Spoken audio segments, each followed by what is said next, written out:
সুবর্ণরেখা নদী।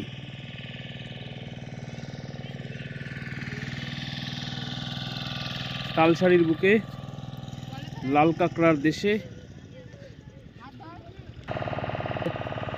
এই গর্তগুলোর ভেতরে লাল কাঁকড়াগুলো ঢুকে যাচ্ছে কোনো মানুষের আওয়াজ বা শব্দ মানুষকে দেখতে পেলে, আর এমনি সময় তারা উঠে এই বালিচরের উপরে তারা থাকছে। অসংখ্য লাল কাঁকড়া। এখন যেহেতু আমরা এখানে এসেছি তাই কাঁকড়াগুলো সব বালির ভেতরে ঢুকে গেছে।